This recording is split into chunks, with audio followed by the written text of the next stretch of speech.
Welcome students.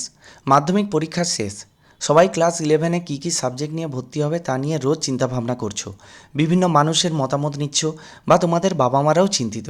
অনেকে ভাবছো HSA main বিষয়গুলোর সাথে সাথে যদি একটি ভোকেশনাল বিষয় রাখি তাহলে প্রচুর মার্কস পাওয়া যাবে, আর 70 নাম্বার তো প্র্যাকটিক্যালে আছেই, যা স্কুল থেকে পাওয়া যাবে।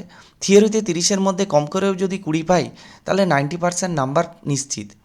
এটা যেমন ঠিক, আবার ভোকেশনাল সাবজেক্ট নিলে বিভিন্ন কাজের সুযোগ পাওয়া যায়, তাও ঠিক।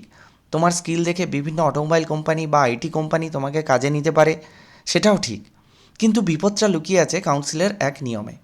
আমি নিয়মটা ধীরে ধীরে তোমাদের সঙ্গে আলোচনা করব। এখন দেখে নেওয়া যাক যে তোমরা কী কী সাবজেক্ট নিতে পারো বা ভোকেশনালটা কী হিসাবে নিতে পারো।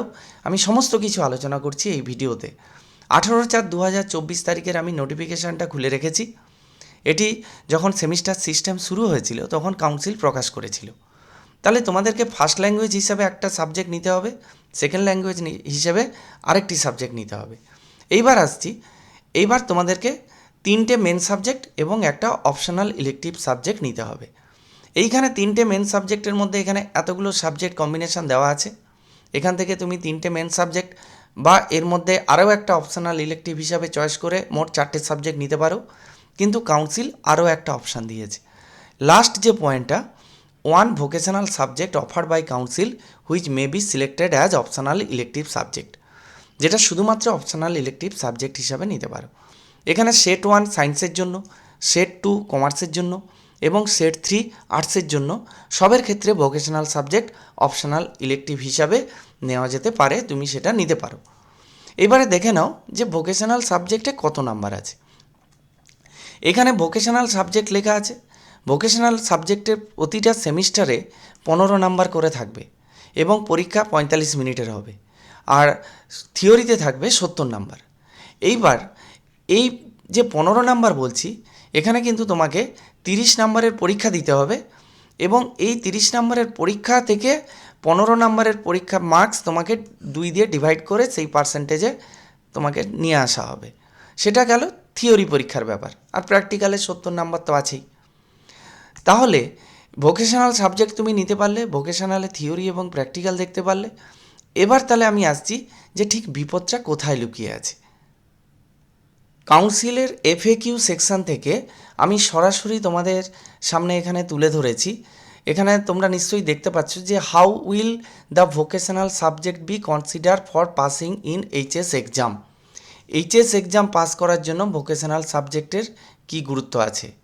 এখানে যা পরিষ্কার লেখা আছে যে vocational subject are allowed to be opted only as optional subject but are not allowed to have benefit of Rule 9/2 or interchange facility in case a student fail in compulsory elective।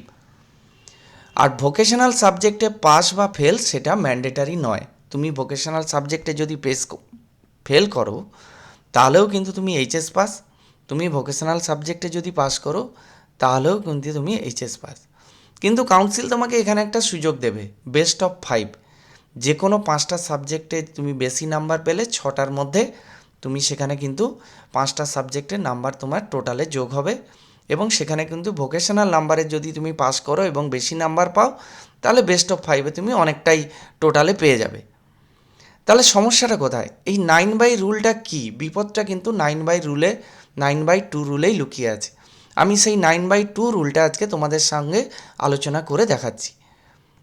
আমি আবার কাউন্সিলের নোটিফিকেশানে ফিরে এসেছি। এই নোটিফিকেশানের rule 9 এবং তার 9/2 9 এবং 9/2 rule কী আছে। 9/2 রুলে যেটা বলা আছে যে তোমার যে কম্পালসারি সাবজেক্ট আছে, কম্পালসারি ইলেকটিভ সাবজেক্ট বাংলা, ইংরেজি আর compulsory elective subject 3 4 5 compulsory elective subject এবং 6 নম্বর সাবজেক্ট হচ্ছে অপশনাল ইলেকটিভ সাবজেক্ট। এখানে আমি একটা এক্সাম্পল দিয়ে বোঝাই যে বাংলা ইংরেজি তোমার 1-2 থাকলো, 3-এ থাকলো হিস্ট্রি, তারপর থাকলো জিওগ্রাফি, তারপর থাকলো পল সায়েন্স, তারপর তুমি কম্পালসারি ইলেকটিভ নিলে ধরো কম্পিউটার অ্যাপ্লিকেশান। তো এইবার কোনো দুর্ভাগ্যবশত তুমি 3 4 5 এই সাবজেক্টের মধ্যে একটাতে ফেল করে গেলে।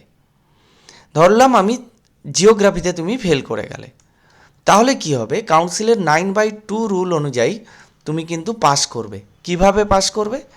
জিওগ্রাফিটা তখন তোমার অপশনাল ইলেকটিভ সাবজেক্ট হয়ে যাবে এবং অপশনাল ইলেকটিভ সাবজেক্ট তখন মেন সাবজেক্ট হয়ে যাবে, অর্থাৎ কম্পালসারি ইলেকটিভ হয়ে যাবে এবং সেখানে তুমি পাস করে গেলে। কিন্তু যাদের ভোকেশনাল সাবজেক্ট আছে, সমস্যাটা কিন্তু তাদের হয়ে যাবে। যদি কোনো দুর্ভাগ্যবশত কোনো স্টুডেন্ট মেন সাবজেক্টে ফেল করে যায় এবং তার যদি এখানে ভোকেশনাল সাবজেক্ট থেকে থাকে 6 নম্বর সাবজেক্ট হিসাবে, অপশনাল ইলেকটিভ হিসাবে, সেটা কিন্তু কখনোই মেন সাবজেক্ট হিসাবে চেঞ্জ হবে না। 9/2 রুল ভোকেশনাল সাবজেক্টের জন্য প্রযোজ্য নয়। তাহলে ভোকেশনাল সাবজেক্টের সমস্ত দিক ভালো হওয়া সত্ত্বেও তোমাকে কিন্তু ভোকেশনাল ছাড়াও এই 5টা সাবজেক্টে অবশ্যই পাস করতে হবে, তাহলেই কিন্তু তুমি এইচএস পাস করতে পারবে। তো আশা করি আজকের এই ভিডিওটি তোমাদের সাবজেক্ট চয়েসের ব্যাপারে অনেক সহায়ক হবে। আমার এই ভিডিওটি ভালো লেগে থাকলে অবশ্যই লাইক করো এবং বন্ধুদের শেয়ার করে জানিয়ে দাও এবং কমেন্ট বক্সে তোমরা কমেন্টে মতামত জানাও এবং চ্যানেলে নতুন হয়ে থাকলে চ্যানেলটিকে সাবস্ক্রাইব করো। Thank you.